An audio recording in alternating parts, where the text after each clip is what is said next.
Bismillahirrahmanirrahim. Alhamdulillahirabbil alamin. Wa bihi nasta'in ala umurid dunya waddin. Wassalatu wassalamu ala asyrafil anbiya wal mursalin. Nabina Rasulina Muhammad wa ala alihi wa ashabihi wa atba'ihi ila yaumiddin.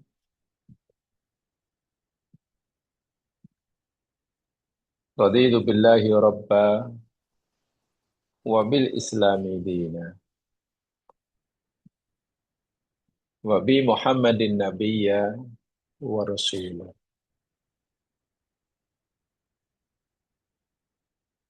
Rabbi israh li sadri wa yassir li amri wahlul 'uqdatam min lisani yafqahu qawli.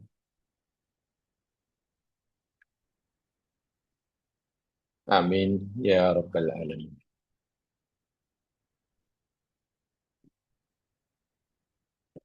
Dipanjatkan kesyukuran kepada Allah Subhanahu wa taala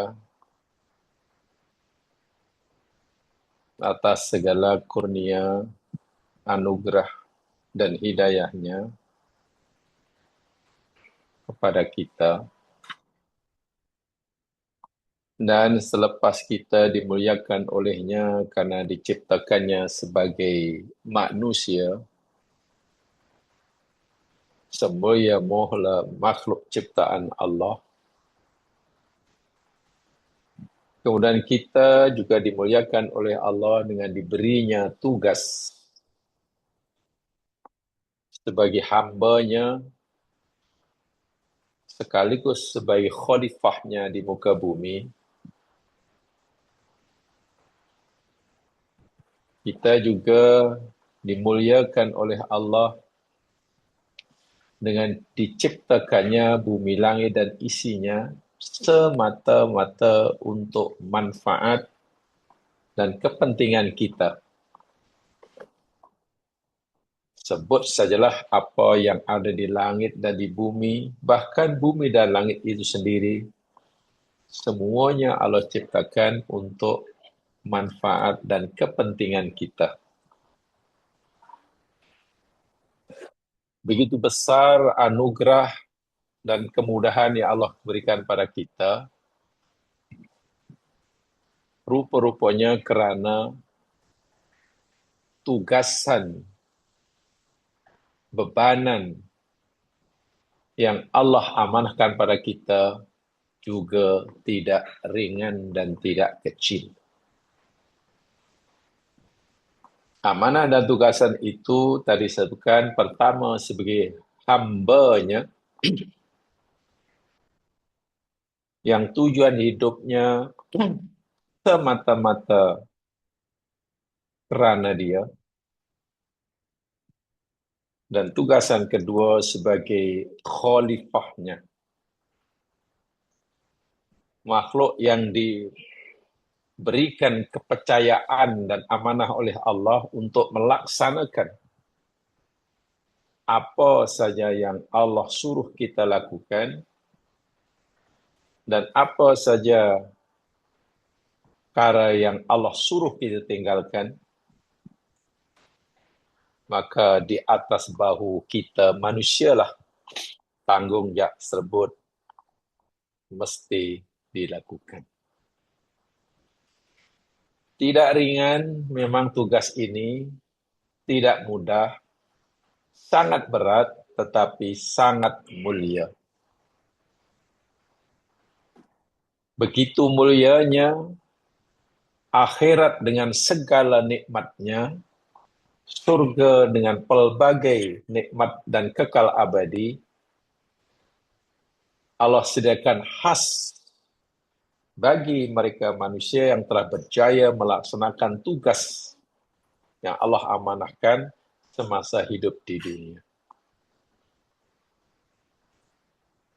Sebaliknya, karena tugas ini sangat besar, sangat mulia, sangat penting, bahkan ianya merupakan tujuan dan matlamat kita diciptakan oleh Allah. Jika manusia gagal melaksanakannya, enggan melakukannya, wa'iyadzubillah,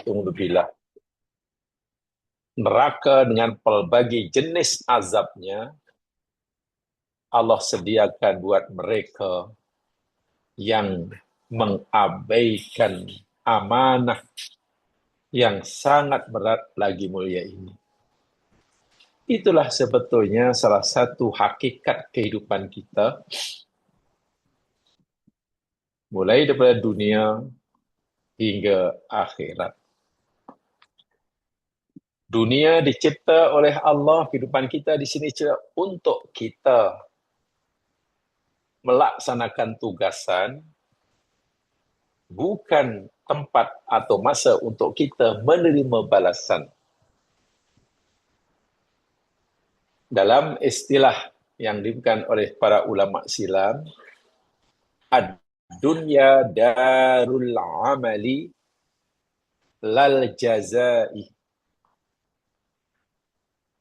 Hidup di dunia ini adalah masa dan tempat untuk kita beramal. Bukan tempat dan masa untuk kita mendapatkan balasan. Bukan. Tempat untuk kita kerja, beramal. Selama kita masih hidup. Bukan tempat untuk kita mendapatkan balasan. Kalaupun ada balasan, itu hanya sedikit saja daripada balasannya Allah janjikan di akhirat. Sementara wal akhirah darul jaza lal amal. Akhirat pula yakni negeri untuk kita menerima balasan dan bukan negeri atau tempat untuk kita beramal. Akhirat yang kekal abadi bukan tempat dan masa untuk kita beramal. Berhenti. Tempat untuk kita menerima balasan, upah. Sama ada surga kekal abadi ataupun neraka. Sama ada sementara atau kekal abadi. Wal'iyadzubillah, tumadzubillah. Allah begitu pemurah, penyayang, pengasih. Kita disuruh untuk melakukan tugasan hanya beberapa tahun di dunia. Ya, kalau umurnya 80, ya hanya 80 tahun, itu pun tolak umur balik. Mungkin 60 tahun. Bila kita berjaya mengisinya dengan betul, bekerja 60 tahun, 50 tahun, ganjarannya yakni surga dengan pelbagai nikmat kekal abadi. Subhanallah. Sebaliknya, jika peluang yang singkat ini, 60, 70, 50, 80, disia-siakan, wal'iyadzubillah, balasan yang Allah akan berikan kepada mereka, yakni neraka kekal abadi. Bak kata orang yang terlalu inginkan sangat senang sesaat di dunia, tapi tersiksa selama-lamanya di akhirat. Sementara yang beruntung, rela, sanggup berpenat-penat sesaat, tapi akan mendapatkan kenikmatan kekal abadi. Mudah-mudahan kita sentiasa ingat akan peringatan agama Islam seperti ini, agar hidup kita ini terpandu, terarah, ada pegangan, ada pedoman. Siapapun kita, dimanapun kita berada, selagi Allah masih memberi ruang dan peluang untuk kita melaksanakan tugasan ini. Jamaah sekalian, saudara-saudaraku seiman dan seagama, kita akan teruskan siri kajian tafsir kita surah At-Talaq. Dan sebelum kita masuk pada kajian ayat yang ke-6, ini ayat yang ke-6, saya ingin tambahkan penjelasan saya tentang ayat-ayat sebelumnya, khasnya tentang at-taqwa, manfaat takwa. Jika jamaah perasan, mula daripada ayat kedua lagi, Allah dah beritahu kita tentang manfaat takwa. Dalam ayat kedua, umpamanya, Allah nyatakan, وَمَنْ يَتَّقِ اللَّهَ يَجْعَلْ لَهُ مَخْرَجًا. Siapa yang bertakwa pada Allah, niscaya Allah akan berikan baginya jalan keluar dari segala masalah. Kemudian dalam ayat ketiga, siapa yang bertakwa, Allah akan berikan rezeki dari arah yang dia tidak sangka-sangka. Boleh jadi rezeki berupa rezeki material, boleh jadi rezeki kesehatan, ketenangan, ilmu pengetahuan, kedamaian, dan apa saja. Kemudian, di dalam ayat yang keempat, Allah nyatakan, وَمَنْ يَتَّقِ اللَّهَ يَجْعَلْ لَهُ مِنْ أَمْرِهِ يُسْرًا. Siapa sahaja yang bertakwa pada Allah, niscaya Allah akan jadikan kemudahan bagi seluruh urusannya. Masya Allah. Kemudian ayat yang kelima, Allah nyatakan, وَمَنْ يَتَّقِ اللَّهَ يُكَفِّرْ عَنْهُ سَيِّئَاتِهِ وَيُؤْذِمْ لَهُ أَجْرًا. Siapa saja yang bertakwa, niscaya Allah akan hapuskan darinya segala keburukannya, dan Allah akan berikan ganjaran yang sangat-sangat agung lagi besar. Itu janji Allah kepada mereka yang bertakwa dalam surah At-Talaq. Dalam surah At-Talaq, Masya Allah, sudah ada 1, ada 2, ada 3, ada 4, ada 5 yang Allah janjikan. Balasan bagi orang bertakwa. Nah, sekarang saya ingin sampaikan supaya kajian kita lebih lengkap, apakah janji yang Allah akan berikan pada mereka yang bertakwa menurut Al-Quran. Tapi sebelum itu, pengertian takwa telah kita pelajari sama pada siri-siri yang lepas. Secara umum, sebagai analogi, sama sekalian, ini sebagai analogi ya, takwa itu ibaratnya, yakni kita buat resetting semula. Kita reset semula. Ambillah contoh katalah. Kereta baru yang kita beli, keluar daripada kilangnya, lalu dites ya segala-galanya, kita ambil daripada showroom, itu 100% memang sempurna. Tidak ada skru yang longgar. Semua sempurna. Tidak ada tayar yang sengit, tidak ada tayar botak, tidak ada wayar yang putus. Sempurna. 100% kereta yang baru dibeli.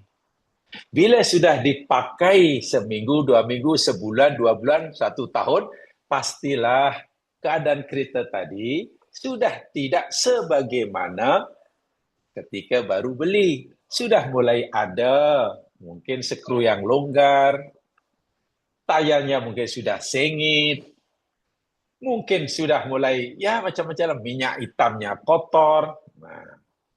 Nah, takwa itu ibaratnya kita hantar semula kereta tadi, kita servis, dan semua sistem elektronik kita reset semula. Sehingga keadaan kita balik semula seperti asalnya. Takwa itu seperti itulah ibaratnya.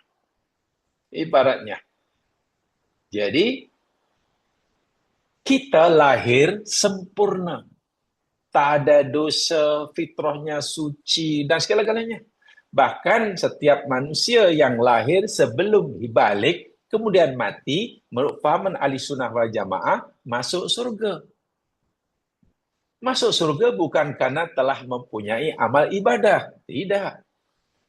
Kanak-kanak yang meninggal sebelum balik masuk surga menurut fahaman ahli sunnah wal jamaah kerana mereka tidak punya dosa. Bersih. Karena tak ada dosa. Bukan karena dah punya amalan.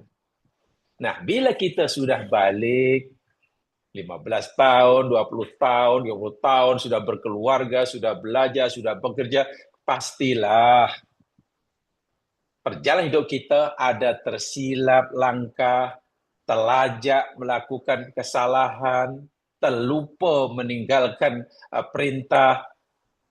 Mana keadaan kita sudah tidak seperti mana ketika kita masih balik. Ya, bahasa mudahnya, salah sana, salah sini, bocor sana, bocor sini, bengkok sana, bengkok sini. Nah, takwa itu yakni proses untuk kita riset semula. Meluruskan yang bengkok, membetulkan yang silap, itu. Menambah yang kurang, dan seterusnya, dan seterusnya. Itu takwa. Sehingga keadaan kita benar-benar sama seperti mana asal mula kita diantar ke dunia. Allah Maha Suci, Allah Maha Sempurna. Dan Allah cipta kita sebagai makhluk yang sempurna. Dan Allah mahukan kita sentiasa dalam keadaan sempurna.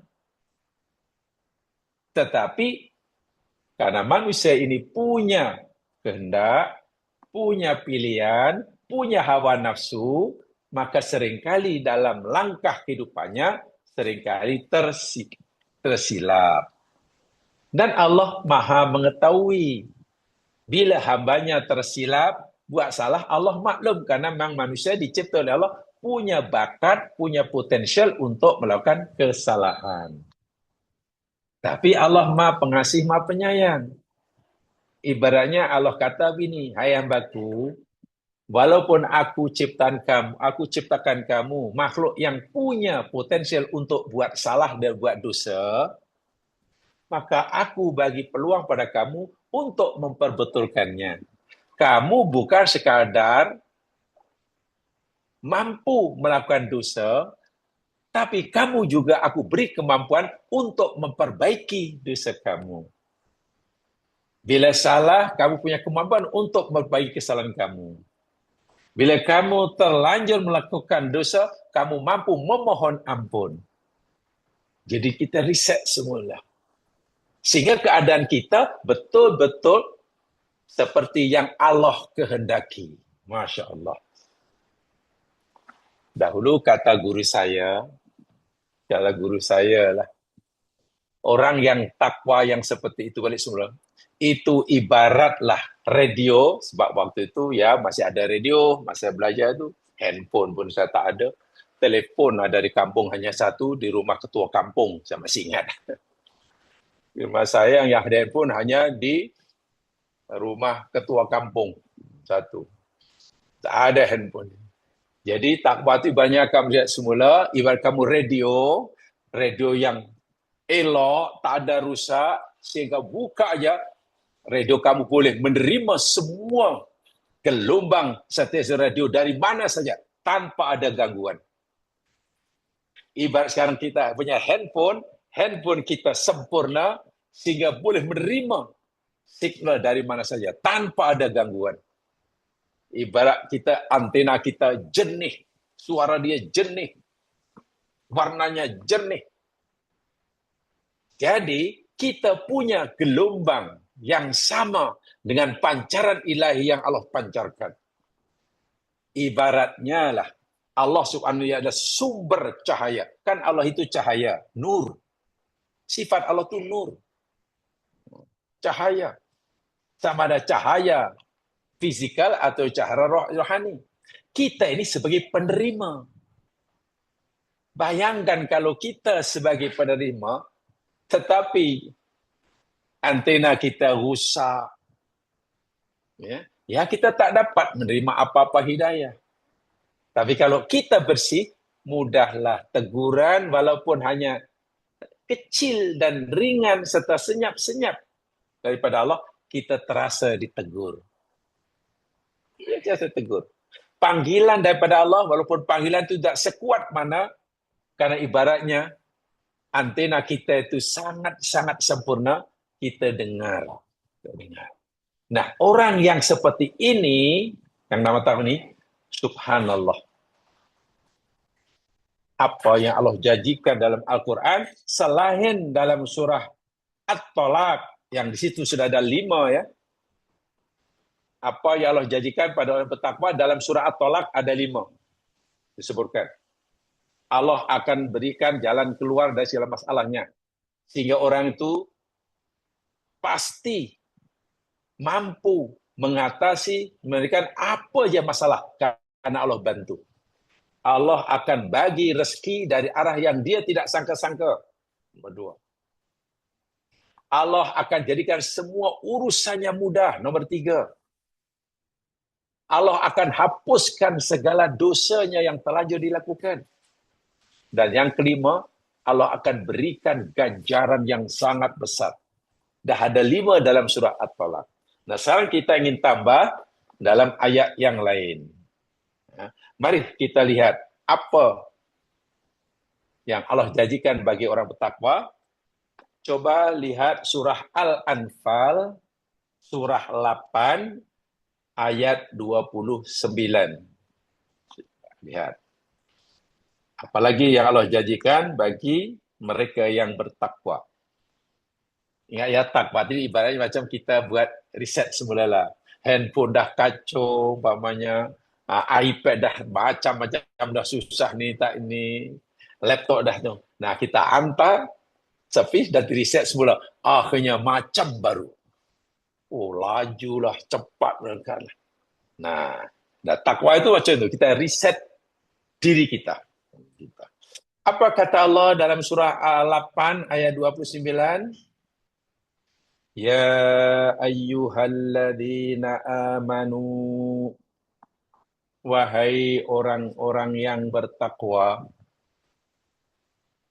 in tattaqullaha, jika kamu bertakwa kepada Allah, yaj'al lakum furqana. 1. Niscaya dia Allah akan jadikan bagi kamu furqan. Furqan itu makna yang mudah untuk kita fahami, yakni Allah bagi kemampuan kepada orang bertakwa itu, yakni kemampuan untuk membezakan dengan jelas mana baik, mana buruk, mana lurus, mana bengkok, mana surga, mana jalan keluar, mana jalan neraka. Jadi tidak samar-samar, tidak terkeliru. Ini boleh kita boleh ya. Ini elok tak elok. Furqan. Dan orang yang Allah beri furqan dengan kuat, mata batinnya terang, pikirannya jernih. Dan orang yang telah Allah berikan furqan dari sahabat Nabi, yakni khalifah yang kedua, Umar bin Khattab. Sehingga Umar bergelar Umar Al-Faruq. Faruq itu dengan furqan rutnya sama. Umar yakni orang yang punya kemampuan membezakan mana benar, mana salah. Ketika yang lain masih terkeliru. Ini boleh kita boleh ya. Ini macam mana? Umar, tidak, ini boleh. Ini tidak boleh. Karena Umar punya furqan, ya mas sekalian, sehingga dapat gelar Faruq, sejarah merekodkan. Ya. Banyak idea Umar, pendapat Umar itu sesuai selari dengan wahyu yang Allah akan turunkan kepada Muhammad. Bayangkan. Umar sering punya pendapat yang pendapatnya sama dengan wahyu yang turun kemudian. Contoh, ketika Nabi dengan sahabatnya pergi menjalankan ibadah tawaf di Masjidil Haram sana ini. Lalu Umar mencadangkan pada Rasul, ya Rasulullah, alangkah eloknya, ya Rasul, engkau menjadikan makom Ibrahim ini sebagai tempat solat.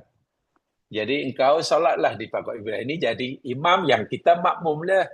Jadi tetaplah imam, tempat imam tetap jadi makom Ibrahim. Ingat, ini cadangan Umar dan ini masalah agama. Nabi tidak terus menerimanya. Subhanallah, tak lama kemudian turun ayat. Turun ayat. Yang Allah perintahkan Nabi untuk menjadikan makom Ibrahim sebagai sholat musallam. Tengok. Pendapat Umar dibenarkan oleh wahyu yang turun. Macam mana Umar boleh macam nampak punya terang sungguh. Seakan-akan tahu, walaupun orang tak tahu.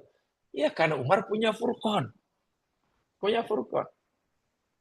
Ketika Nabi menjemput sahabat, makan ke rumahnya. Sempena perkawinan Nabi, Nabi buat jamuan di rumah. Sahabat berpusu-pusu lah menghadiri jemputan Nabi, karena Nabi yang jemput, nanti makan makanan yang oleh Nabi. Jadi rumah Nabi dah macam balai raya lah, orang keluar masuk. Bahkan ada yang namanya belum dijemput masuk, dah masuk. Selepas makan, habis makan tak pergi-pergi, karena seronok duduk Nabi. Nabi nak halau, ya tak sampai hati. Sehingga waktu itu, ya mudah-mudahan bebas sungguh lah. Sahabat laki, sahabat perempuan bercampur, karena memang belum ada peraturan untuk ada batasan. Sehingga adalah sahabat yang ketika makan, satu talam, satu dulang itu, tangan sahabat ini, termasuk tangan Umar ini, bersentuhan dengan tangan istri Nabi. Karena waktu itu belum ada pemisahan antara muslimah dan muslimin. Lalu Umar mencari pada ya Rasulullah, alangkah elok ya Rasulullah antara kita muslimin lelaki ini ada sempadan, ada hijab lah dengan muslimat. Itu akan lebih membuat hati kita tenang, hati istri-istri engkau ya Rasulullah jadi tenang. Umar mencadangkan antara muslimin dan muslimat khasnya istri Nabi ini ada hijab. Nabi tidak terus menerimanya karena ini masalah agama. Subhanallah, tak lama kemudian turun ayat tentang hijab. Bayangkan. Macam mana Umar boleh punya pandangan sejernih, seterang itu? Sedangkan kita mungkin ayat sudah ada, kita memahami ayat yang dah ada itu pun kadang tak betul. Ayat ada, boleh baca. Pemahaman kita ayat itu pun kadang tak betul. Umar punya pemikiran dibenarkan oleh Quran yang turun. Sehingga Umar bergelaran Umar Al-Faruq. Kenapa? Karena Umar Allah diberi furqan. Macam mana Umar buat furqan? Karena Umar terkenal takwanya. Iya. Umar sangat terkenal takwanya. Ya, boleh baca biografi Umar bin Khattab. Macam mana perbezaan gaya hidupnya sebelum ia memeluk agama Islam dan selepas ia jadi Muslim. Betul-betul berbeza sungguh. Berbeza. Luar biasa. Memang macam siang dan malam lah. Itu Umar. Betul-betul Umar kembali pada fitrahnya. Ini maksud furqan. Yang kedua dalam ayat yang ke-28, ayat yang ke-29 surah 8 ini, siapa yang bertakwa pada Allah? Yang kedua Allah kata apa? Wa yukaffir ankum sayyiatikum, dan Allah akan hapuskan dari kamu kesalahan ataupun kejahatan kamu, wa yaghfir lakum, dan Allah akan menutupi. Bahasa mudahnya, Allah akan takfirkan. Takfir itu menghapus, memadam. Sehingga kesalahan yang pernah dilakukan oleh orang ini, rekod yang selama ini di tangan malaikat, dipadam oleh Allah. Di akhirat orang ini tidak lagi dipertanggungjawabkan atas kesalahannya karena kesalahan sudah dipadam. filenya sudah, case-nya sudah dibuang. Tutup. Itu kafir. Adapun yang fail, itu Allah tutup. Kesalahan, rekod masih ada. Tapi Allah tutup. Sehingga tidak lagi diteruskan nanti pengadilan di akhirat. Tidak lagi ditunjukkan kepadanya kesalahannya untuk dipinta pertanggungjawaban. Dan siksa yang sepatutnya akan menimpanya pun tidak akan menimpa karena sudah ada penghalang, sudah penutup. Tengok ayat ini. Ada 3 yang Allah jangan pada orang bertakwa dalam ayat 29 Al-Anfal. Diberikan furqan. Jadi kalau kita hidup di zaman sekarang, kadang masih bingung. Masa isanya meraba-raba lah kehidupan. Ini boleh ke tak boleh ya? Ini halal ke haram ya? Macam tak pasti dah. Macam tak pastilah. Nah, agar Allah beri kita furqan, kemampuan membezakan, bukan mata kepala yang terang benderang, tapi mata hati juga sangat terang. Basirah namanya. Sehingga mampu melihat pembeza yang benar dan hak sangat terang. Kita tingkatkan ketakwaan. Bahasa umumnya, kita riset semula. Mana yang bengkok dalam diri kita, luruskan. Mana yang terlajak melakukan kesalahan, betulkan. Kan begitu takwa itu. Mana perintah yang terlepas pandang sehingga kita tinggalkan, ya lakukan dengan segera. Bahasa Arabnya panggil taubat. Taubat itu maknanya kan menyucikan diri. Jadi kita riset semula. Ibarat kereta walaupun dah dipakai 10 tahun, boleh dibilang servis semula, macam baru. Itu takwa. Kemudian ditegaskan lagi dalam surah yang lain, lihat surah Ali Imran. Tengok. Surah Ali Imran ayat 120.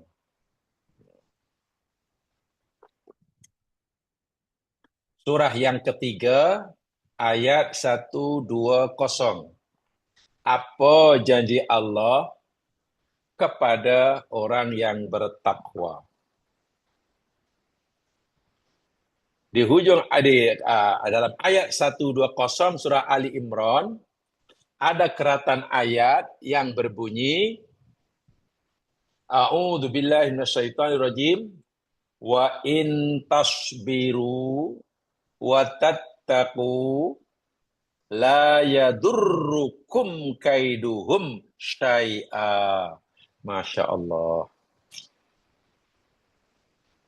Ada ya ayat-ayatnya. Wa in tasbiru. Dan jika kamu bersabar. Wa tattaqu. Dan kamu bertakwa. Allah ingatkan orang mukmin yang menghadapi perlawanan, pemusuhan, cabaran, tantangan daripada orang kafir. Orang mukmin diberi nasihat oleh Allah, hai mukmin, jika kamu bersabar, jangan putus asa menghadapi perlawanan mereka. Jangan mudah menyerah, sabarlah, terus semangat melawan mereka. Wattaqu, dan ingat, tingkatkan ketakwaan kamu. Bila kamu merasa melakukan kesalahan, segera perbetulkan. Bila kamu merasa terlanjur melakukan dosa, segera minta ampun. Cepat riset semula diri kamu. Biar kembali dalam keadaan yang sempurna. Bila kamu sudah melakukan ini, la yadurrukum kaiduhum syai'a. Allahu Akbar. Ini janji Allah. La yadurrukum, tidak akan memadaratkan kamu, kaiduhum, tipu daya mereka orang-orang kafir, syai'an, sedikit pun. Maknanya apa saja usaha orang kafir untuk melawan kamu, memusuhi kamu, melawan kamu, tidak ada maknanya. Akan gagal sama sekali. Pelindung diri kamu, sekaligus senjata kamu untuk melawan musuh kamu, takwa. Bila kamu bertakwa, kamu punya pelindung diri yang sangat kuat dari serangan musuh, sekaligus kamu punya senjata yang mematikan musuh. Bukan sekadar tipu daya musuh tidak memadaran kamu, bahkan dengan takwa kamu punya senjata yang boleh mematikan mereka. Itulah takwa. Ya masalah dalam kajian saintifik. Dalam kajian saintifik, dan saya pernah baca ini, tafsir saintifiknya, orang yang bertakwa mana orang yang jiwanya teratur, bersih semula. Ya, kemudian pada fitrah lah. Ibarat kendaraan dalam keadaan yang elok semula, walaupun sudah dipakai puluhan tahun. Itu dari segi ilmu jiwa, orang yang seperti itu akan mengeluarkan apa yang dipanggil tenaga yang positif, energi positif. Energi yang keluar daripada orang yang seperti itu, yakni bersifat energi positif. Sementara orang jahat, pikiran jahat, hati jahat, perangai jahat, perancangan jahat, itu energi yang dikeluarkan oleh gelombang hatinya, getaran ya, itu dengan energi yang negatif. Nah, bila ada energi positif, berlawan, bertemu dengan energi yang negatif, pasti yang menang energi positif. Orang bukan Islam pun percaya itu. Hanya mereka mungkin punya cara lain, macam mana supaya kita ini boleh mengeluarkan energi yang positif, bukan yang negatif. Jangankan hanya orang jahat yang mengeluarkan energi yang negatif, tak mampu dikalahkan oleh orang bertakwa yang memancarkan energi yang positif. Syaitan yang menjadi kilang energi negatif, itu pun boleh kalah dengan orang bertakwa. Umar bin Khattab, lagi sekali, hadis Nabi membenarkannya. Nabi pernah mengakuinya. Umar adalah salah seorang sahabat Nabi yang syaitan pun takut kepadanya. Tak berani, tak bersemuka dan bertembung dengannya. Bila Umar lalu di sebatang jalan, lalu dari arah berhadapan ada setan nak lalu, setan akan cari jalan lain. Jangankan nak menggoda, nak dekat, nak berselisih pun tak nak. Subhanallah. Dari kajian ilmu moden, tadi saya katakan, Umar ini orang yang muttaqin sehingga dapat furqan. Sehingga gelombang getaran aura yang keluar atau yang foto aura yang keluar itu energi yang sangat-sangat positif. Setan itu kilang energi negatif. Di Indonesia, tepatnya di Surabaya, itu ada seorang saintis. Dahulu dia belajar tentang nuclear science, sains nuklir, sehingga habis dapat sarjana. Tapi selepas habis belajar pakar nuklir pada zaman dia tahun 80-an kalau salah, akhir 70-an walaupun begitulah. Ya, rupanya tenaganya, kemahirannya tentang nuklir belum diperlukan oleh negaranya. Indonesia belum perlu lagi, jadi bingung dia.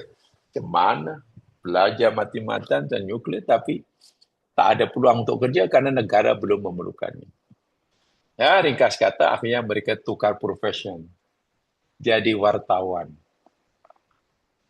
Setelah jadi wartawan, dia pun tukar diri. Akhirnya dia jadi peneliti, pengkaji agama Islam, dan orang sangat produktif dalam mengarang karangan ilmiah tentang Islam, karena beliau mempunyai background pondok. Jadi masa mudanya belajar di pondok. Ayahnya pun seorang pak kiai. Tapi karena otaknya mungkin geliga, akhirnya boleh belajar masuk universiti, bukan universiti fakulti kajian Islam. Boleh fakulti nuklir, pelik juga. Jadi walaupun dia seorang pakar nuklir, tapi reti kitab Itu hebatnya. Dan dia punya yayasan sendiri, bahkan punya apa yang dipanggil lab, makmal. Nama makmalnya pelik. Nama makmalnya ini Padma. Punya lab namanya Padma. Ditanya apa itu Padma? Padma itu singkatnya Padang Mahsyar. Pelik. Dia ada lab namanya Padang Mahsyar. Satu di antara kajiannya sangat menarik karena sangat saintifik. Dia seringkali lah disuruh jadi mutawif, membawa orang pergi haji atau umroh pada bulan Ramadan berapa. Dan dia ingin buat kajian seberapa besar manfaat yang diperolehi oleh jamaahnya yang nak pergi umroh ini. Sebelum pergi umroh, mereka semua dibawa ke makmalnya, dites. Masuk makmal buat kajian. Masuk, mengandung, lalu diberikanlah, letaklah wayar-wayar dalam tubuhnya, dalam otaknya, untuk mengesan dan diletakkan skrin yang sangat besar, untuk mengetahui gelombang otaknya, gelombang jantungnya, EEG-nya dan ECG-nya. Kan EEG dan ECG itu boleh terpampang juga punya. Orang yang tenang hati jiwanya dengan orang yang marah pasti tidak sama itu grafik EEG dan ECG-nya. Dan juga dia punya kamera, bukan kamera biasa. Beliau kata kamera itu dibeli daripada Jerman ketika beliau pergi ke Jerman. Namanya itu kamera Aura. Jadi yang diambil melalui kameranya bukan fisikal orang, tapi aura yang keluar dari orang itu. Pelik. Ringkas kata, setiap orang yang nak umrah masuk rumah dibuat kajian. Oh, ini. Yang ada masalah. Bagi mereka yang ada masalah harian ke, stres ke, marah ke, dendam ke, atau apa sajalah. Ya, banyak kesilapan lah. Bahasa agamanya, bahasa mudahnya, tingkat takwanya rendah lah. Ya Allah, ya Tuhanku. Tengoklah kat screen TV. Graf yang menunjukkan apa ECG dan EG-nya, kacau lah. Yang lebih parah lagi, foto aura yang diambil. Jadi itu, yakni gelombang yang keluar dipancarkan oleh getaran hatinya, bukan hit ya, bukan apa namanya haba yang keluar ya, aura berwarna kemerah-merahan. Bahasa mudahnya, mana orang ini sedang mengeluarkan energi yang negatif, tidak baik, pasti hidupnya tidak tenang.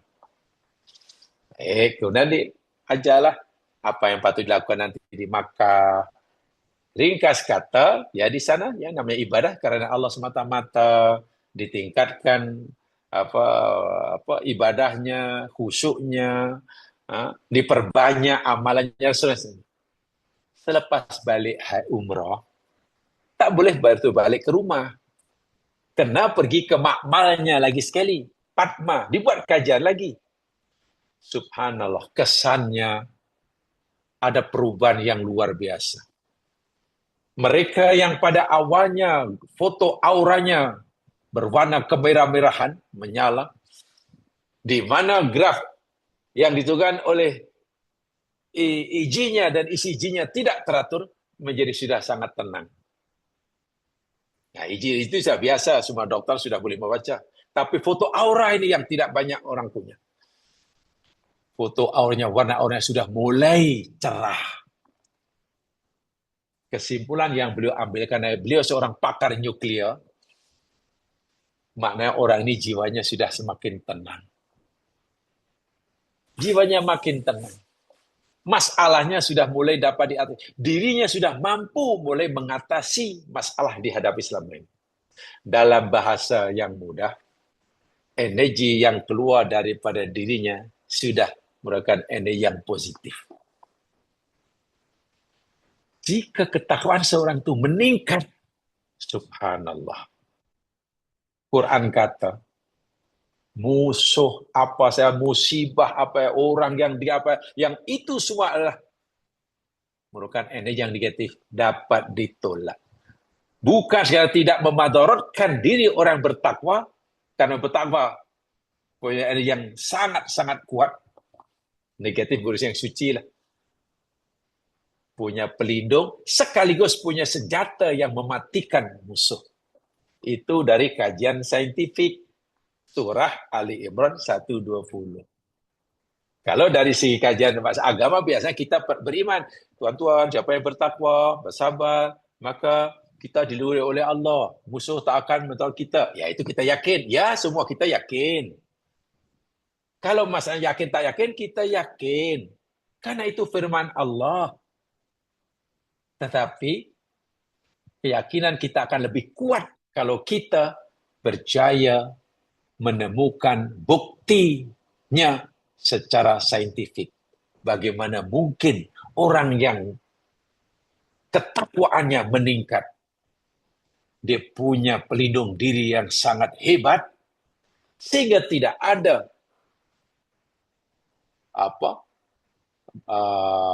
perkara-perkara yang tak elok yang datang luar dapat ditolaknya, bahkan dapat dikalahkannya. Ini sebenarnya punya maklumat saintifik yang luar biasa.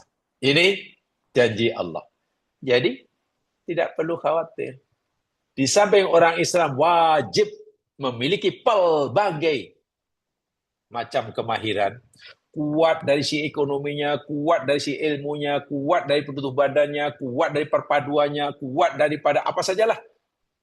Jangan lupa, orang Islam juga mesti kuat dari segi jiwanya. Bagaimana caranya? Takwa. Takwa. Ibarat kereta, walaupun sudah berumur 10 tahun, tapi kondisi dia, keadaan dia macam baru keluar dari showroom. Karena semua yang longgar diketatkan, yang bengkok diluruskan, tayar yang sengit dibuat elemen semula, balancing dibuatkan. Oh, Masya Allah. Tayar botak ditukar ibaratnya lah. Ya, walaupun umur boleh bertambah. Sudah 10 tahun. Tapi keadaan dia macam baru. Nah, ini deh dari cerita yang Ali Imran 1. Kemudian lihat surah 15, surah Al-Hijr. Surah Al-Hijr, surah 15, ayat 45. Apa yang Allah janjikan pada orang bertakwa?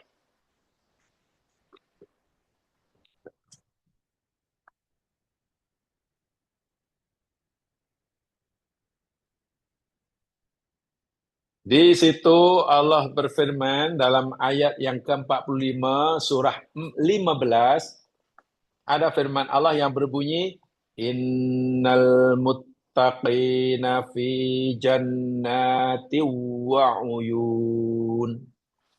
Ada ya? Innal muttaqina, sesungguhnya orang-orang yang bertakwa. Innal muttaqin, sesungguhnya orang-orang yang bertakwa. Fi jannatin, berada di dalam taman-taman.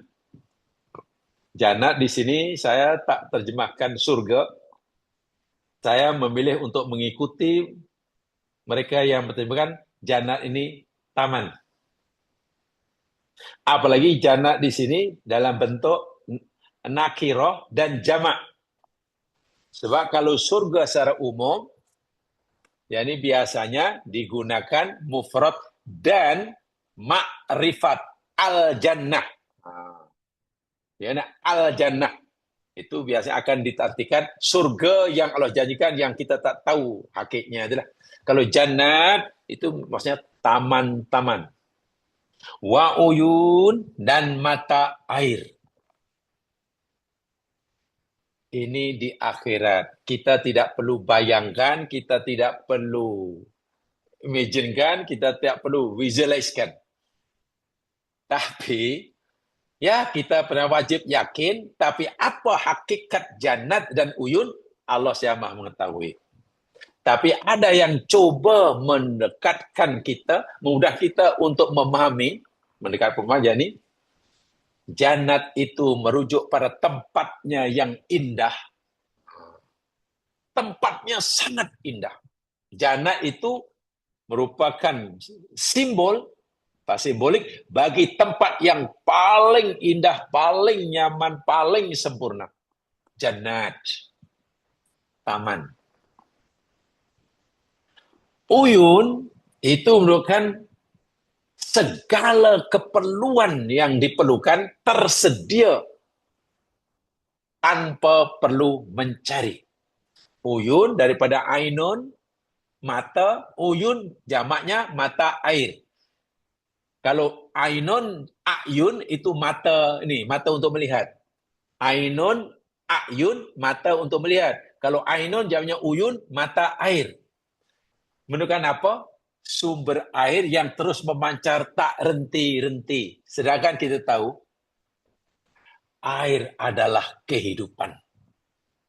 Orang mungkin boleh dan tahan tidak makan selama 7 hari. Tapi kalau tak minum, Allahu Akbar. Quran pun mengakui segala yang hidup Allah ciptakan dari air. Jadi ayat ini ada yang memahami begini. Orang yang bertakwa nanti Allah tempatkan di tempat yang sangat-sangat sempurna. Bukan hanya sempurna keindahannya, tapi sempurna segala-galanya. Namanya jannat tempatnya. Dan segala keperluan yang diperlukan untuk mendapatkan bagian telah tersedia tanpa susah-susah mencarinya dan tak akan kehabisan stok. Namanya uyun. Uyun. Dan itu ganjaran yang Allah berikan bagi orang yang bertakwa. Ada yang memahami seperti itu. Walaupun pemahaman tafsir dohiri, tafsir ahli sunnah kepada yakni, ya itu yakni surga dan isinya yang kita hanya wajib yakin, tidak perlu bayang-bayangkan. Tadi yang saya tadi, yakni ada yang memahami ini, di samping meyakini apa yang Allah firmankan, dan Allah mengetahui, ada yang coba memahami, yakni ini sebagai bahasa simbolik. Orang bertakwa ditempatkan di tempat yang sangat indah, sangat sempurna, tidak ada cacat dan kurangnya, namanya jannat. Dan tempat itu segala apa yang diperlukan olehnya, ibaratnya makan ke, minum ke, bergembira ke, pakaian ke, tempat, semua sudah tersedia. Ibarat mata air yang terus memancarkan airnya tanpa susah payah mencarinya. Dan air adalah kehidupan. Itu janji Allah pada orang bertakwa dalam surah Al-Hijr. Dan yang terakhir, coba lihat surah 19. Surah 19.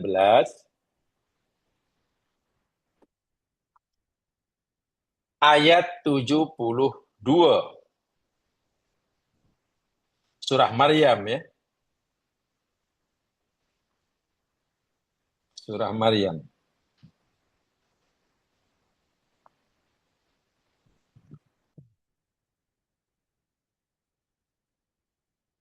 A'udzu billahi minasy syaithanir rajim.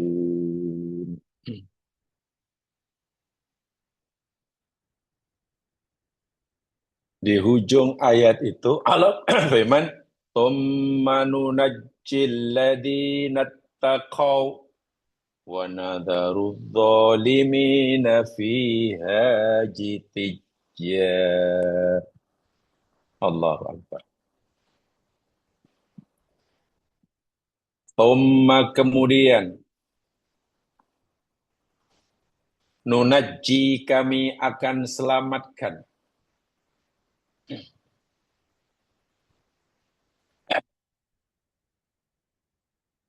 alladzina taqaw, orang-orang yang bertakwa, wa nadaru dan kami biarkan, tinggalkan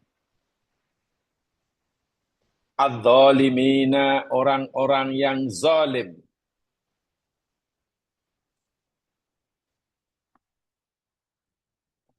Fiha, di dalamnya. Jithiyah, dalam keadaan berlutut. Duduk berlutut. Ayat sebelumnya Allah cerita,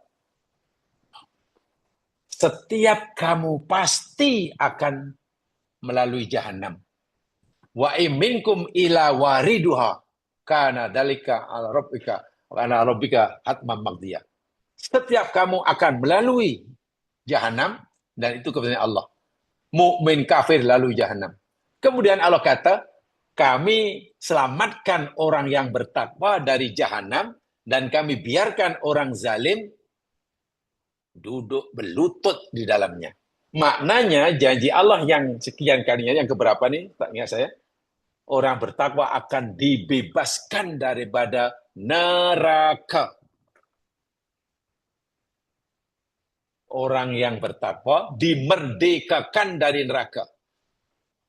Takwa syarat utama untuk membolehkan seorang itu bebas dan merdeka dari neraka. Bila sudah merdeka dari neraka, maka ia layak dapat rahmat Allah, masuk surga. Dan takwa tadi, saya ingatkan, saya ulangi sekali, analogi dia. Sebelum mati, dia telah berjaya meriset dirinya, sehingga keadaannya sebelum mati, ibaratnya macam ketika ia datang ke dunia. Karena selama hidup, walaupun sering melakukan kesalahan, segera dibetulkannya. Walaupun dia pernah melalui jalan bengkok, diluruskannya. Lupa, ingatkannya. Telanjur meninggalkan suruhan, lalu dilakukannya, tebusnya. Subhanallah. Itu kan.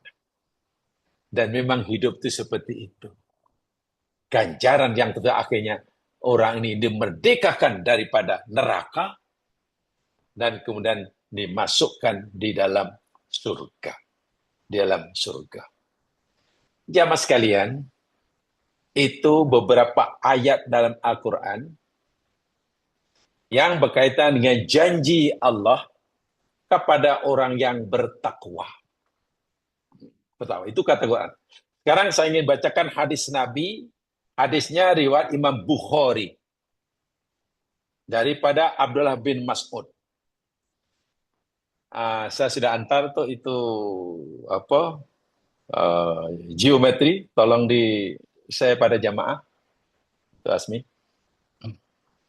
Ini lakaran apa namanya geometri segi 4 yang Nabi pernah lakukan. Nabi pernah menjelaskan agamanya itu dengan bantuan geometri. Jadi gambar lakaran segi 4. Tolong yang boleh lihat itu ke handphone dia itu. Mudah saya menyampaikannya nanti. Saya jelaskan. Ini lakaran Rasulullah nih. Rasulullah. Tengok handphonenya. Sudah? Dah hantar tuh. Dah masuk dalam grup dah Ustaz. Okey, semua tolong tengok handphonenya. Mudah saya bacakan. Saya bacakan hadisnya dan saya ingin jelaskan melalui lakaran geometri yang pernah dilakukan oleh Nabi tentang bagaimana sebenarnya kita menjalani kehidupan ini. Sangat sederhana Nabi menjelaskannya, tapi Masya Allah, luar biasa. Luar biasa. Hadisnya sahih, riwayat Imam Al-Bukhari, kan? Riwayat Imam Al-Bukhari. Mana tadi tertutup pula.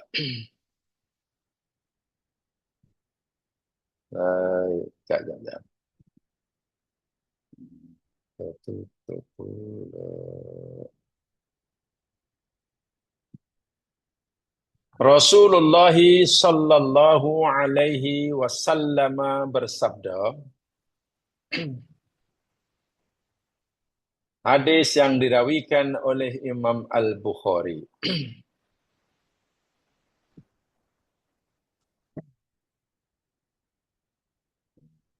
Mana tadi katanya kata tutup pula iPad.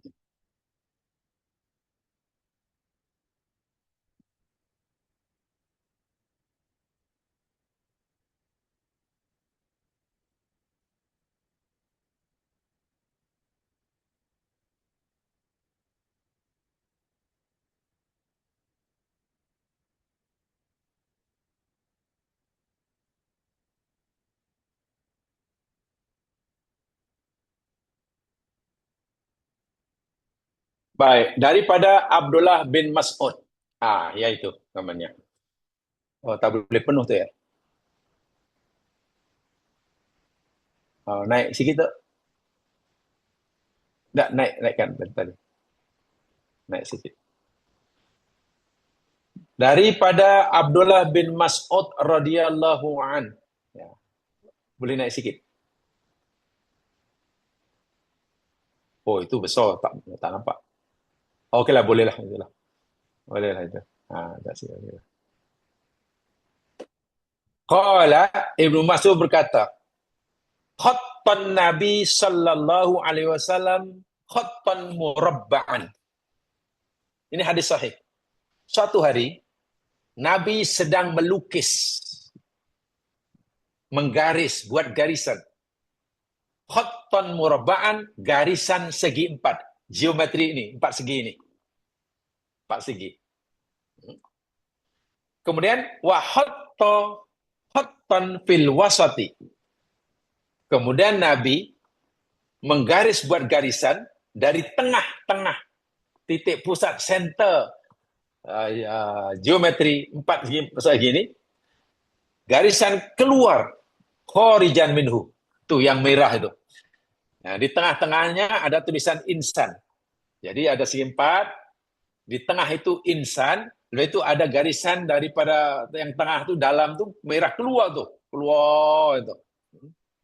Wa hatta khutatan sigharan ila hadzal ladzi fil wasati. Dan Nabi juga membuat garisan-garisan kecil di tengah-tengah itu. Di tengah garisan itu ada kanan kiri atas bawah itu kecil pendek-pendek itu. Garisan-garisan kecil.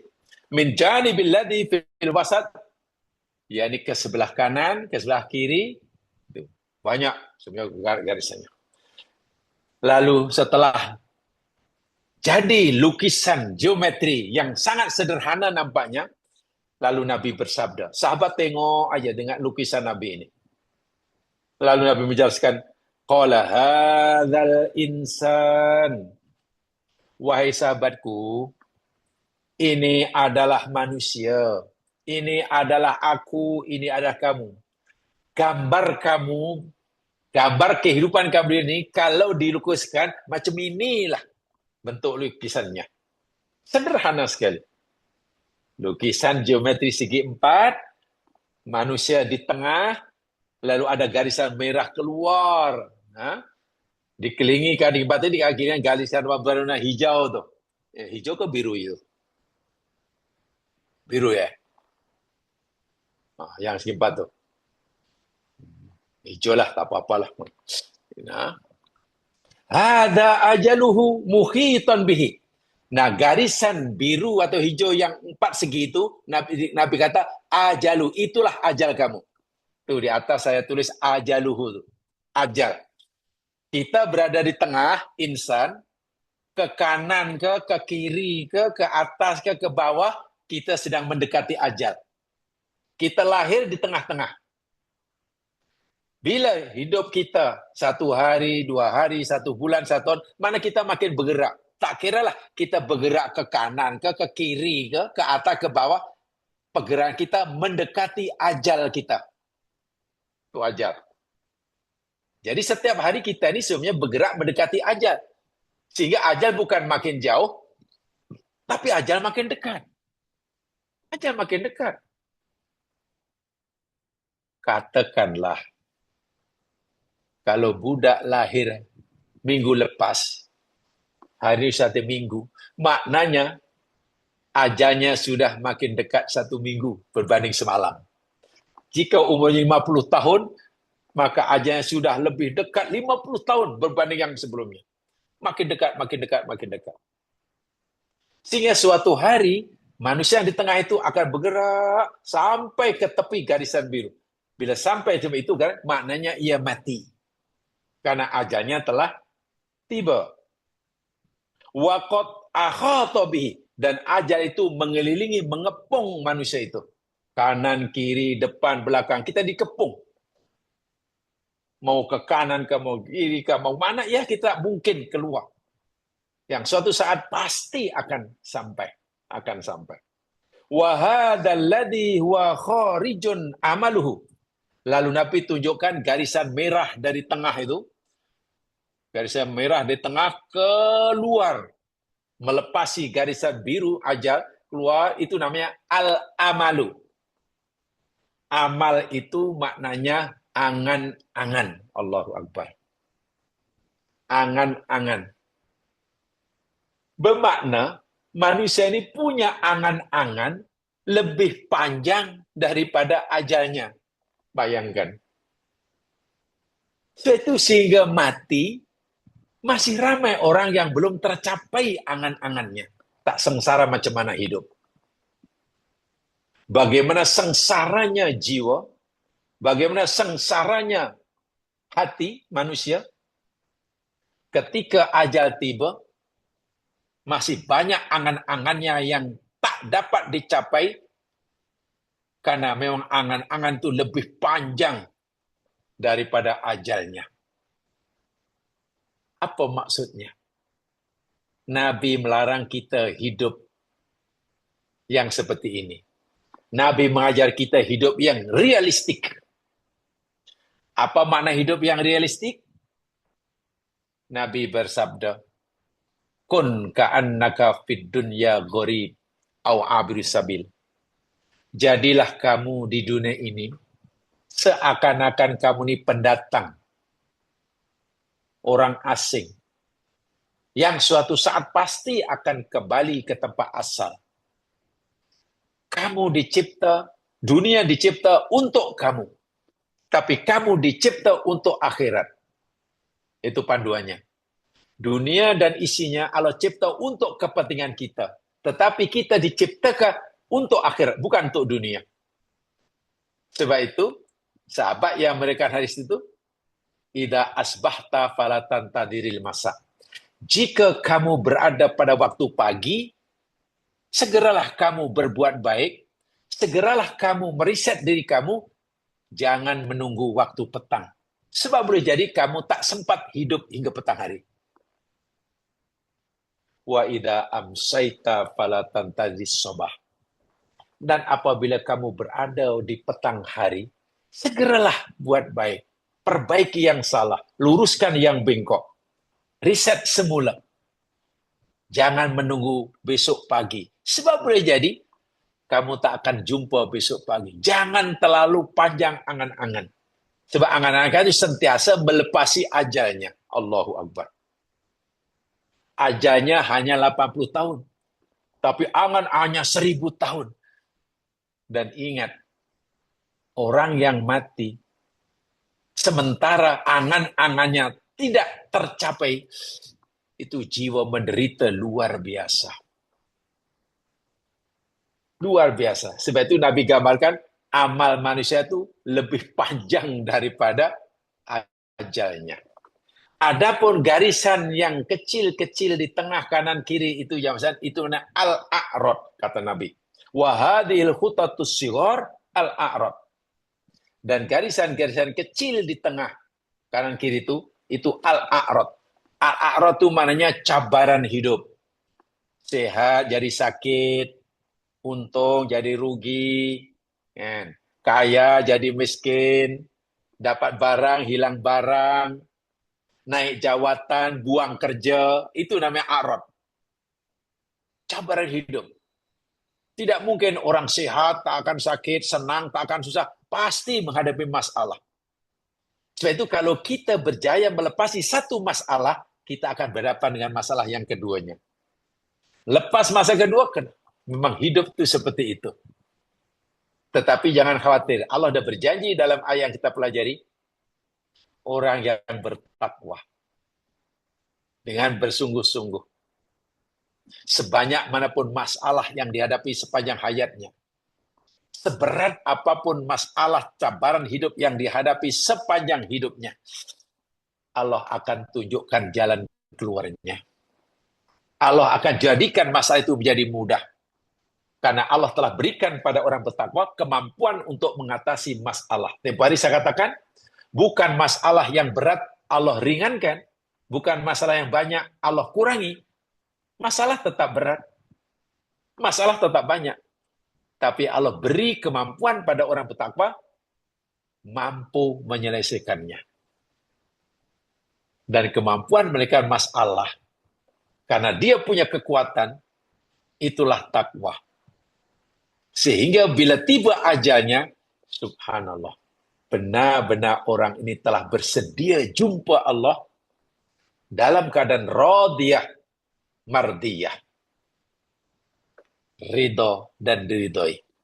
Tidak tersiksa dengan angan-angannya yang tidak tercapai. Karena orang yang punya angan-angan yang tidak tercapai hingga matinya, itu akan menyebabkan jiwanya tersiksa selepas berpisah dari dunia. Imam Al-Ghazali rahimahullah pernah berkata, sesungguhnya jiwa seorang manusia akan tersiksa ketika matinya karena sehelai baju yang belum sempat dipakainya.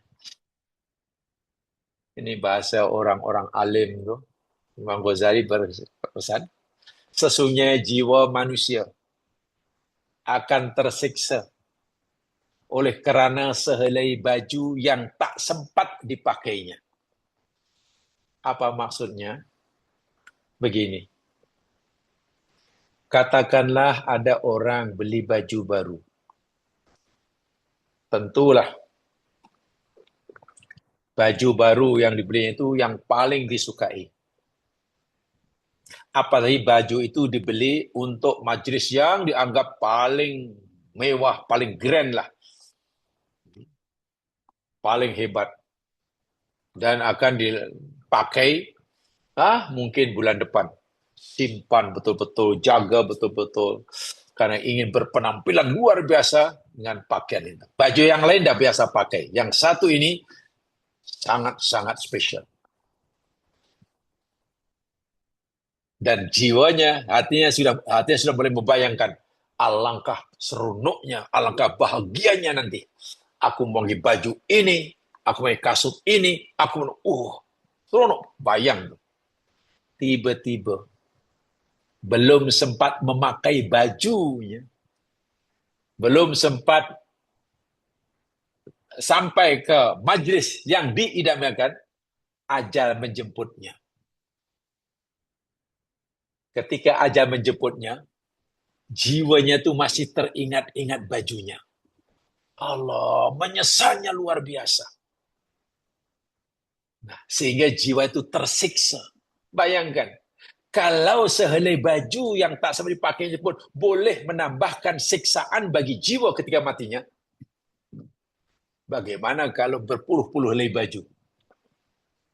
Bagaimana kalau berpuluh-puluh harta kekayaan yang dicintainya? Subhanallah. Angan-angannya, ya Allah, setinggi langit. Saya itu wala'iyadzubillah, mudah-mudahan Allah bantu kita. Jangan kita terlalu panjang angan. Ingat, tulul amal, panjang angan-angan. Bukan harapan ya. Kalau harapan itu yakni satu cita-cita yang realistik.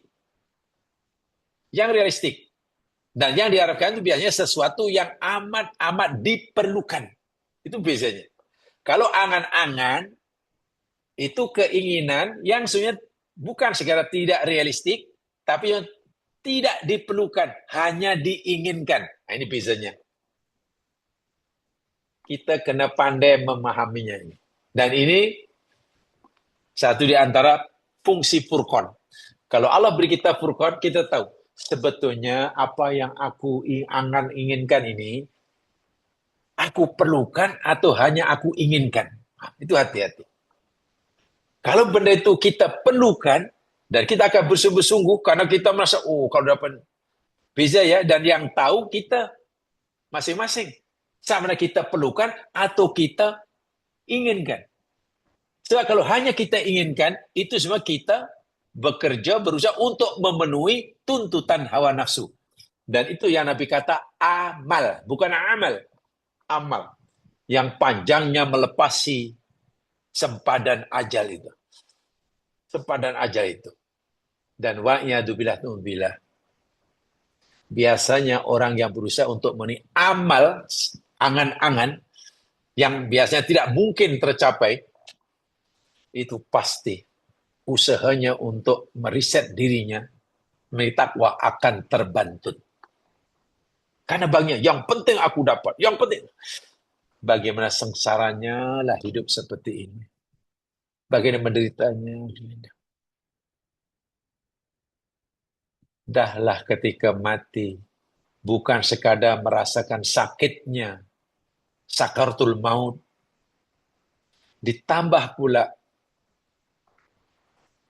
karena angan-angan atau amalnya tidak tercapai.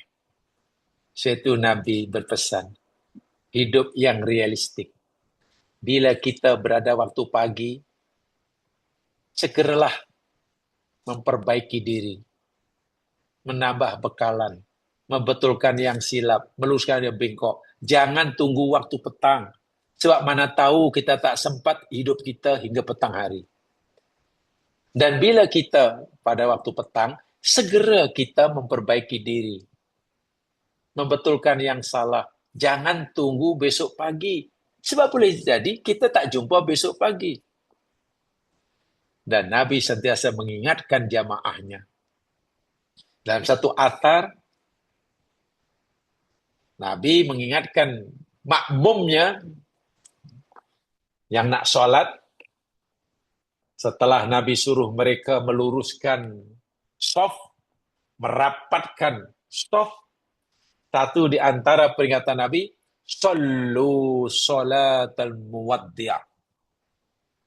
Wahai sahabatku sekalian,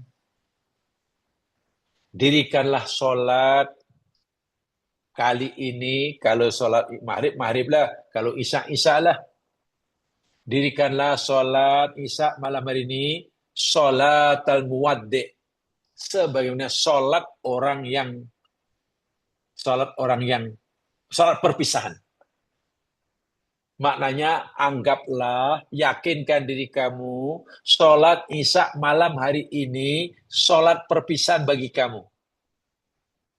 Solat isya terakhir bagi kamu. Karena esok kamu sudah tidak punya peluang untuk sholat isya. Kalau kita berpikir begitu setiap sholat, ini sholat akhir, saya yakin, pasti kita akan berusaha bersungguh-sungguh melakukan sholat sebaik yang mungkin. Karena mana tahulah bahwa sholat itu sholat isya yang terakhir. Sebab itu bila kemudian malam itu tidur dan kita pagi hari Allah masih bangunkan, ucapan pertama keluar dari mulut kita, alhamdulillahilladzi ahyana ba'dama amatana wa ilaihin nusyur. Segala puji bagimu ya Allah, Tuhan yang telah menghidupkan aku selepas ia mematikannya, dan kepadanya lah kembali. Ucapan pertama keluar dari mulut selepas kita jaga, Maha suci Engkau ya Allah, segala puji ya Allah karena Engkau telah menghidupkan. Ucapan itu yakni dilakukan oleh seorang yang penuh dengan kesadaran karena malam harinya petang ketika nak tidur, ia sebenarnya sudah bersiap sedia, siap untuk tidak bangun, siap untuk jumpa Allah.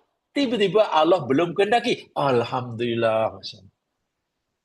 Itu hidup yang realistik. Cara untuk kita memotong, memangkas, menghentikan tulul amal. Panjang angan-angan. Panjang angan-angan. Dan tulul amal dalam kitab Wiqayatul Insan minal Jin was Syaitan, itu salah satu daripada 17 pintu syaitan. Bayangkan. Dalam diri kita ini ada, kalau tidak salah, 17 pintu syaitan. yang digunakan oleh setan untuk mengganggu dan misalnya kita. Satu di antaranya, orang yang mudah disesatkan oleh setan jika orang itu punya tulul amal, panjang angan-angan. Saya itu kadang-kadang, ya Allah ya Tuhanku, mudah-mudahan Allah lindungi kita, jangan kan ini bersifat apa ya, lebih subjektif ya masing-masing. Bayangkan ya, katalah, ini sih ada contoh ya, dan saya bercakap secara umum, termasuk untuk diri kita. Katakanlah umur kita katakanlah tinggallah 1 tahun bang, atau tinggal 6 bulan. Tapi karena kita tak tahu, sebab Allah tak beritahu kita yang umur kita tinggal 6 bulan, angan-angan kita, rancangan juga masih 100 tahun akan datang. Ini. Yang kadang-kadang yang kita angan-angan itu tidak kita perlukan, hanya kita maukan. Ini masalahnya. Tolong difahami betul. Benda yang kita perlukan dengan benda yang kita maukan. Kalau benda yang kita perlukan, itu tuntutan agama. Kalau benda yang kita maukan, itu tuntutan hawa nafsu. Dan bila itu tuntutan hawa nafsu, itulah namanya amal. Yang Nabi kata, sentiasa lebih panjang daripada ajalnya. Ajal yang Allah tetapkan bagi manusia tak cukup lama untuk orang itu memenuhi segala amalnya. Sehingga bila meninggal, sakitnya luar biasa. Saya ulangi, bukan hanya sakit tubuh badannya, sakit fisikanya Nabi tahu, namanya sakarat. Nabi pun merasai sakitnya kematian. Setiap manusia, termasuk para nabi. Hanya lama, jangka masanya berbeza, ada lama, ada sakit. Nabi pun merasa sakit, sakar. Inna lil mauti la sakarat. Inna lil mauti sakarat. Nabi bersabda. So, kematian itu ada sakarat. Fisikal terasa luar biasa sakitnya. Bahkan Nabi sendiri pernah memberitahu Aisyah radhiyallahu, rasa sakit yang ada oleh Nabi karena sakarat itu 2 kali ganda sakit yang dialami oleh umatnya. Tapi orang lain, bukan sekarang merasa sakit fisikanya sakaratul maut, tapi juga sakit jiwanya, nafsunya. Karena amal yang belum tercapai. Kemauan hawa nafsu yang belum terlaksana. Itu penderitaan yang luar biasa. Sementara masuk alam barzah, nafsun karena bertanggung jawab sepenuhnya di hadapan Allah. Melalui malaikat yang ditugas untuk minta pertanggungjawaban. Macam mana jiwa yang akan menghadapi hisab, pertanyaan malaikat di alam barzah di akhirat, tapi bertambah bebanannya karena angan-angan yang sebetulnya memperdayakan. Jadi bagaimana caranya? Isi kehidupan yang sebenarnya kita dikelilingi oleh ajal, selagi kita belum sampai ajal, itu tadi, hadapi rintangan-rintangan itu, masalah pasti dihadapi, dan jangan khawatir, sebesar apapun masalah, seberat apapun masalah cabaran, silih berganti, Allah memberi jaminan. Aku akan beri kamu jalan keluar. Aku akan bagi kamu urusan kamu mudah. Dan salahnya takwa. Dan takwa yakni lisan. Ibarat tadi saya katakan, kereta, bila rasa-rasa sudah mulai ada skru yang longgar, segera ketatkan. Bila kereta kalau semua okey, tapi entah macam mana lah. Ini sudah lari ni elemen dia. Ya, segeralah. Buat elemen semula. Kena buat balancing, buat segala. Ini minyak kurang, segala. Sehingga walaupun kereta itu kata sudah berumur 7-8 tahun, tapi kondisi dia masih macam baru keluar daripada showroom. Nah, takwa itu macam itu. Walaupun umur kita sudah mulai bertambah, dah seringkali buat salah, kata selalu kita riset, segera. Keadaan kita relatif lebih sempurna. Kalaupun tidak sama karena kita seperti mana kita lahir, tapi mendekati. Sehingga dengan begitu kita tidak terbebankan ketika jumpa Allah Subhanahu wa taala. Sebab itu jamaah sekalian, perintah takwa dalam Al-Qur'an ini puluhan kali. Begitu pentingnya takwa dalam agama kita. Sehingga syarat sahnya khutbah Jum'ah mesti nasihat takwa. Khotib tidak boleh tidak memberi nasihat takwa, yaitu takwa kepada jamaahnya dalam khutbah pada Jum'ah. Kalau tidak, khutbahnya tidak sah. Subhanallah. Ittaqullah. Jadi, hendaklah perintah ittaqullah ini tidak harus anggap hanya sebagai satu perintah biasa, tapi itu segala-galanya. Tadi saya katakan, karena kehidupan kita ini cenderung, kita ada potensi untuk salah, maka segera betulkan kesalahan. Bukan kita aja Mas Yan, alam semesta ini sebenarnya, ini kata para pakar sains lah. Saya sedang mengajar ini tafsir saintifik ini. Salah satu ciri alam semesta, jangan sekalian, ciri khas alam semesta ini, yakni sentiasa bergerak menuju kebinasaan. Maknanya kekuatan, kemampuan untuk menuju kepada entropi sangat kuat, kehancuran, kekacauan, bukan makin sempurna, bukan sempurna. Alam semesta yang dicipta bukan untuk kekal, tapi untuk rusak. Yaitu Allah kata, amilus solihat. Amal soleh itu mana? Melakukan amalan yang memperbaiki kerusakan. Itu namanya amal soleh. Amal soleh itu mana? Amal yang tujuan memperbaiki benda yang rusak.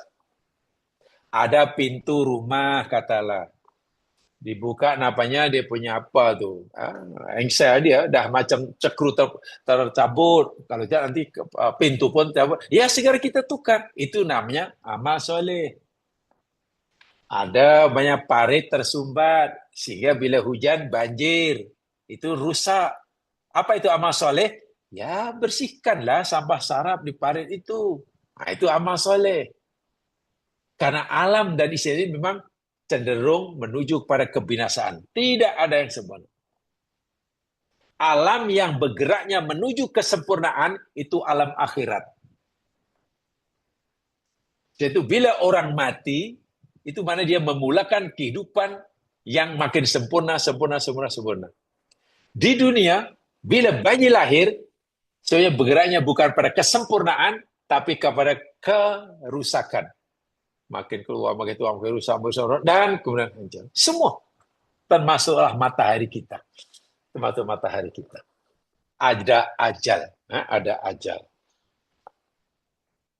Jamaah yang dirahmati sekalian. Inilah ayat-ayat Al-Quran yang kaitan dengan janji Allah yang Allah akan berikan pada orang bertakwa. Dan tadi saya tambah penjelasan dengan hadis Nabi. Dan ketika Nabi mengenai hadis ini dengan bantuan lakaran geometri segi 4, sangat sederhana, likuisan lakaran Nabi, tapi sangat membantu kita dalam membaik kehidupan. Jadi pada kita nih lahir di tengah-tengah segi 4. Kita di tengah. Setiap hari kita bergerak. Tak kira ke depan, ke belakang, kanan, kiri, tapi pergerakan kita sebenarnya makin dekat dengan ajal. Suatu hari pasti sampai ajal. Jadi, dan dalam pergerakan itu banyak cabaran-cabaran. Kita mesti melepasinya. Kalau kita bisa melepasinya, ya berjayalah kita. Bagaimana agar kita berjaya melepasi semua cabaran hidup, ujian hidup? Takwa, kata Allah. Tapi sering kali yang mengganggu manusia, dia punya angan-angan, punya amal jauh lebih panjang. Bagi umur 36 bulan, angan-angannya macam nak hidup 100 tahun lagi. Mana? Dan ini benar-benar rugi, sangat rugi. Bayangkan bila meninggal, Nabi kata, pasti menderita. Jiwanya sakit luar biasa. Karena angan-angannya tidak tercapai. Dan memang tidak mungkin tercapai. Hidup ini bila tujuan kita untuk memenuhi keinginan, pasti gagal. Tapi kalau hidup kita manfaatkan untuk memenuhi keperluan, pasti berjaya. Pasti berjaya. Kata orang-orang soleh, jika semua orang hidup ini yang dikejar adalah dunia, mungkin yang dapat hanya sebagian. Banyak yang tak dapat. Tapi bila semua orang hidup yang dikejar akhirat, semua dapat. Itu hebatnya. Semua orang mengejar akhirat, dunia dijadikan alat untuk mengejar akhirat, semua dapat. Tapi kalau yang dikejar dunia, yang dapat hanya sebagian kecil. Apalagi dunia cenderung menuju kebinasaan, sementara akhirat bergeraknya menuju kesempurnaan. Ya mas kalian, mudah-mudahan tambahan penjelasan tentang takwa untuk memperjelas ayat-ayat tentang takwa dalam surah At-Talaq, memberikan kita kefahaman yang lebih, dan menjadi panduan kita, peringatan kita setiap saat. Dan tolong jamaah pahami betul lakaran geometri Nabi itu, renungkan semula, walaupun sangat sederhana lakaran geometri Nabi, tapi benar-benar Nabi berjaya, sangat berkesan dalam menyampaikan pesanannya.